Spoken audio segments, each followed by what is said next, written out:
My name is Emily, a 33-year-old woman with a passion for neatness and organization. I work as an auditor at a large firm, and my friends often tease me about my obsession with keeping receipts and paying taxes on time. But I believe these little habits are what keep my life running smoothly. Let me tell you how I met my husband, Jake. It was at a party hosted by our mutual friend, Lisa.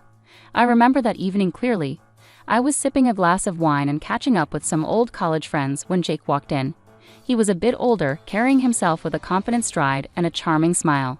He worked as a manager at a food sales company. "Hey, I'm Jake. Do you mind if I join you?" he asked, holding a beer and looking directly at me. "Sure, I'm Emily. Nice to meet you," I replied, smiling back at him. We started talking, and I was surprised by how effortlessly the conversation flowed. We discovered a mutual love for hiking and a shared passion for classic rock music. A few months into our relationship, Jake invited me to his sister Sarah's barbecue. It was my first time meeting his family, and I was a bit nervous. When we arrived, Sarah greeted us warmly, but her 3 kids were a whirlwind of energy, running around and tossing toys everywhere. "Hey Sarah, this is Emily," Jake said, introducing me. "Nice to meet you, Emily. These are my little rascals, Mike, Tom, and Lily," Sarah said, barely holding on to Tom as he wriggled out of her grasp. "Nice to meet you all," I replied, trying to hide my unease.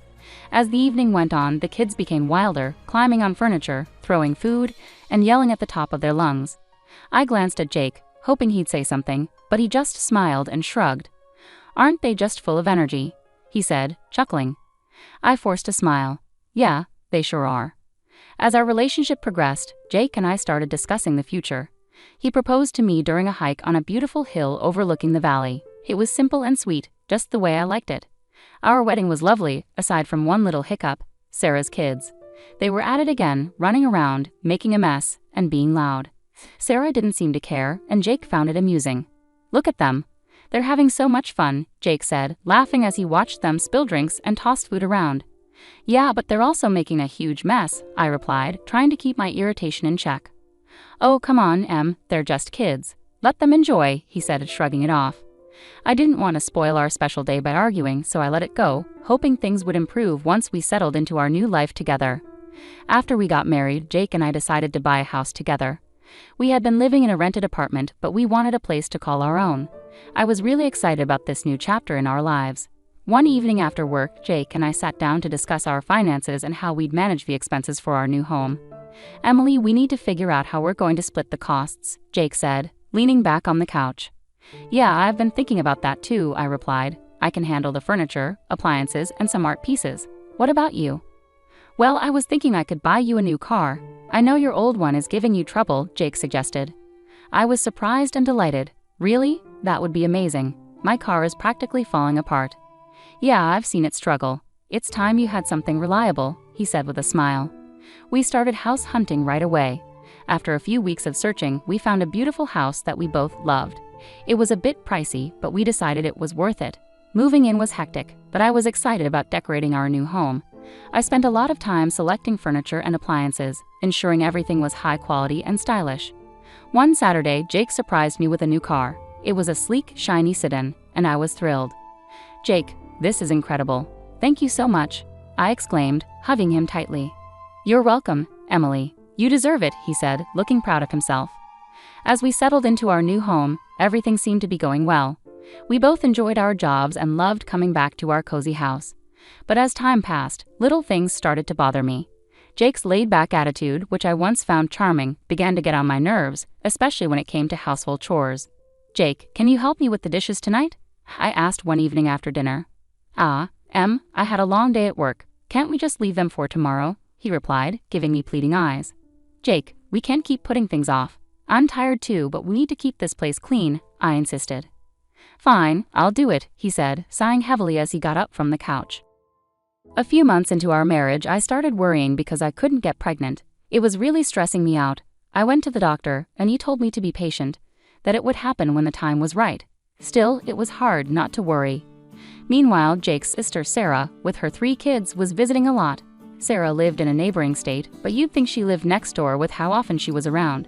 Every time she came over, she'd unload all her problems with her husband on me. It was nonstop. During dinner, while we were trying to relax, she'd be at it, talking about her issues. "Emily, you won't believe what John did this time," Sarah would start, rolling her eyes. Sarah, can we talk about something else for once? I'd ask, trying to steer the conversation away from her marital drama. Oh, come on, Emily, I need to vent. You're the only one who understands, she'd reply, not getting the hint at all. And her kids? They were a nightmare. As soon as they stepped into our house, it was like a circus. They'd run around, fight with each other, throw food, and just be loud. After a long week at work, all I wanted was some peace and quiet, but that was impossible with those kids around. Guys, can you calm down, please? I'd say, trying to keep my cool as they tore through the living room. Why are you always so uptight, Emily? Sarah would snap at me whenever I tried to get her kids to behave. They're making a mess, Sarah. I just cleaned the house, I'd respond, feeling my patience wearing thin. Well, maybe if you had your own kids, you'd understand, she shot back one day, her words hitting me like a punch in the gut. I was stunned by how insensitive she was, especially knowing how much I was struggling with getting pregnant. It felt like a slap in the face, and I couldn't believe Jake didn't say anything to defend me. Jake, are you going to let her talk to me like that? I asked, my voice shaking with anger and hurt. Emily, calm down. You're making a big deal out of nothing, he said, siding with her again. A big deal out of nothing? She just insulted me in my own home, I shouted, feeling the tears well up. I was so done. I couldn't keep living like this, constantly disrespected in my own home, with my husband always taking his sister's side. It was clear to me that something had to change, and soon. One Saturday, Sarah showed up with her 3 kids. She dumped them on me and said, Emily, I need a break from parenting. I'm going shopping. I couldn't help but chuckle when she said, parenting. The woman barely knew what that meant. Every time she's here, it's like a zoo. Fine, Sarah, but you better be quick, I said, already feeling the stress coming on. Thanks, Emily, you were a lifesaver, she chirped, grabbing her purse and bolting out the door before I could say anything else. Great, I thought, just what I needed. I was in the kitchen, trying to cook dinner. It's a long process and I like things done right, but with those kids running wild, it was impossible to focus. They were yelling, running around, and making a mess. Guys, can you keep it down? I shouted from the kitchen, hoping they'd listen for once. Of course they didn't. Suddenly I heard a loud crash. My heart sank. I ran into the living room, and there it was, my grandfather's antique Chinese vase, shattered on the floor. My chest tightened with anger and frustration. What the hell happened here? I screamed, looking at the kids who were now standing still with guilty expressions. We were just playing, one of them mumbled, not meeting my eyes. This vase is priceless. It's from my grandfather. Do you have any idea what you've done? I was livid, shaking with anger. Just then, Jake walked in, looking calm and clueless. What's going on? Emily, your nephews just broke my grandfather's vase. Look at this mess. I pointed at the shattered pieces on the floor. Calm down, Emily. It's just a vase. We can get it fixed, he said, shrugging like it was no big deal. Just a vase? This isn't about the vase, Jake. It's about respect. I'm tired of this. Every time Sarah comes over, our house turns into a disaster zone, and you don't care, I shouted, my voice cracking with frustration. Just then, Sarah walked in, bags in hand, looking annoyed. What's all this yelling about? Your kids broke my grandfather's vase, Sarah. Look at this mess. I pointed at the floor, trying to hold back my tears. Well, maybe you should have kept a better eye on them, Emily, she said, not even bothering to apologize. Are you kidding me? They're your kids, Sarah. I shouldn't have to watch them. I was furious, my hands shaking with anger. Jake just shook his head, looking annoyed. You're overreacting, Emily. Just drop it. Overreacting? I've had enough of this. I'm tired of being treated like I don't matter in my own home, I screamed, the tears finally spilling over. Jake just stood there, silent and cold, while Sarah smirked like she had won some sort of victory. I couldn't take it anymore. I stormed out of the room, feeling a mix of anger, hurt, and betrayal. We'd been dealing with Sarah and her kids' chaotic visits for months, but I had no idea what was coming next. One morning, Jake was sitting at the kitchen table, munching on his toast when he casually dropped a bombshell on me. Emily, I need to tell you something. Sarah's getting divorced, and she's moving in with us with the kids for a few months. He said like he was just telling me the weather. I almost dropped my coffee. What? Are you serious? Our house is already a madhouse when they visit for a day. How are we supposed to handle them living here for months? She's my sister, Emily. She needs our help. You need to be more understanding, he said, looking at me like I was the one being unreasonable. Understanding? I've been more than understanding, Jake, but this is too much. Why can't we rent a place for her nearby? I'll even pay for the first month's rent, I suggested, trying to keep my cool. No, she'll be better off here. Plus, you can help with the kids and keep things clean, he said like it was the most obvious thing in the world. I'm not a babysitter, Jake. I work too and I need to relax when I get home, I said, my frustration boiling over. Stop being so selfish, Emily. It's family. They need us, he said, his tone getting sharper. I'm not being selfish, Jake. I'm just asking for a reasonable solution. I'm not going to let my life be turned upside down, I said, feeling my anger bubbling up. Well, they're coming tomorrow evening, so you better get used to the idea, he said, standing up and heading out of the kitchen. I couldn't believe it. I felt completely blindsided and betrayed. The next morning, I woke up early, still fuming from our argument. I got dressed for work and went to grab my car keys, but they were nowhere to be found. When I called Jake, he picked up the phone, sounding way too calm for my liking. I took the car. It's mine, remember? I'm giving it to Sarah so she can use it for the kids. I was stunned into silence for a moment. You're giving my car to Sarah? Are you serious right now? It's not your car, Emily. I paid for it, and she needs it more than you do, he said, his tone matter of fact. That's the last straw, Jake. You've taken everything from me, and I'm done, I said, my voice shaking with anger. What are you talking about? Don't be dramatic, Emily, he said, clearly not getting it. I stood there in the hallway, holding my phone, unable to believe what was happening. It felt like a nightmare I couldn't wake up from. How had things gotten so bad? I picked up the phone and called a moving company. Hi, I need a team to move some furniture and appliances today. It's urgent. The movers arrived a couple of hours later. I showed them around the house, pointing out the items to be moved. Take everything. The beds, sofas, chandeliers, even the faucets in the bathroom. The movers got to work, and soon the house started to look empty. I felt a strange sense of relief watching them carry out each piece of furniture. As the last item was loaded onto the truck, I directed them to my mom's house. Everything goes there. Thanks for the quick work, guys, I said, handing them a tip. With the house now bare, I grabbed my essentials and headed to my mom's place. A few hours later, my phone started buzzing. It was Jake calling repeatedly. I ignored the calls, feeling a mixture of anxiety and empowerment. That evening, there was a loud knock on my mom's door. I opened it to find Jake standing there, looking furious. What the hell, Emily? What did you do? He shouted as he stormed into the living room. I took my stuff, Jake. You took the car, so I took what I bought, I said, keeping my voice calm. This is insane. You stripped the house bare. Where are Sarah and the kids supposed to sleep? He yelled, his face red with anger. That's your problem, Jake. You made this mess, now you deal with it, I replied, crossing my arms. You're a thief, Emily. You stole everything. He shouted, waving his arms around. I didn't steal anything. Here are the receipts, I said, pulling out a folder and showing him the proof of purchase for all the furniture and appliances. He looked through the receipts, his anger shifting to frustration. Fine, Emily, if this is how you want to play it. I'll file for divorce, Jake said. I took a deep breath and handed him a stack of papers. Already done. Here are the divorce papers. Sign them, and we're done. He stared at the papers, his face pale. You're really serious about this, aren't you? Dead serious, Jake. I deserve better than this, I said, feeling a strange sense of calm wash over me. He took a pen from his pocket, signed the papers without another word, and handed them back to me. Fine, Emily, have it your way. I watched as he turned and walked out of my mom's house, the door slamming behind him. I stood there for a moment, feeling a mixture of relief and sadness. It was over, and I knew it was the right decision. That night, I sat down with my mom and talked about everything that had happened. She was supportive and agreed that I had made the right choice. Emily, you've been through a lot. It's time you focused on yourself and your happiness, she said, giving me a comforting hug. Thanks, Mom. I just need some time to figure things out, I replied, feeling a weight lifted off my shoulders. Over the next few days, I started to settle into a new routine. I began organizing my new space at my mom's house and planning my next steps.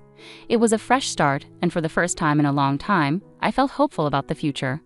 I knew the road ahead wouldn't be easy, but I was ready to face it head-on. I had reclaimed my life, and there was no turning back.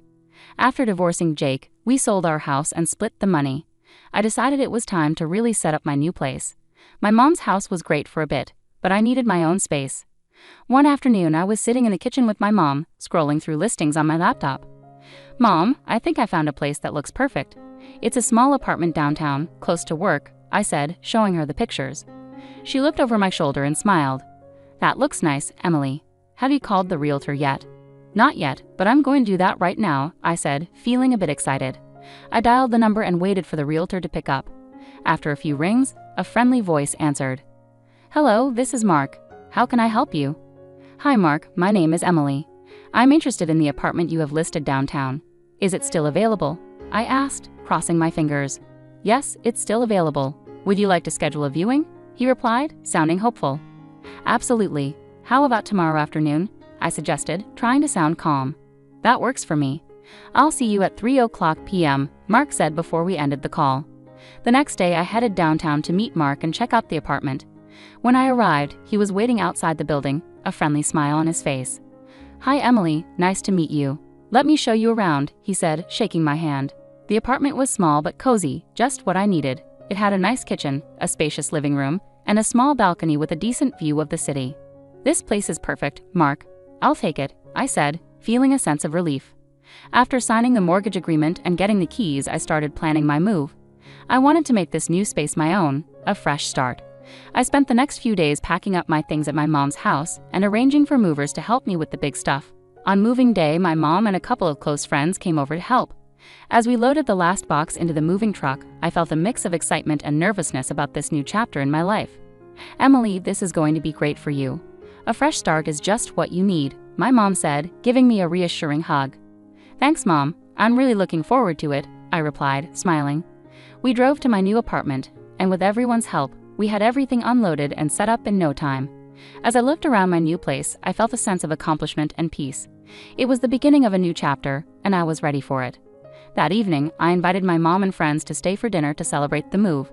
We ordered pizza and sat on the floor, surrounded by boxes and laughter.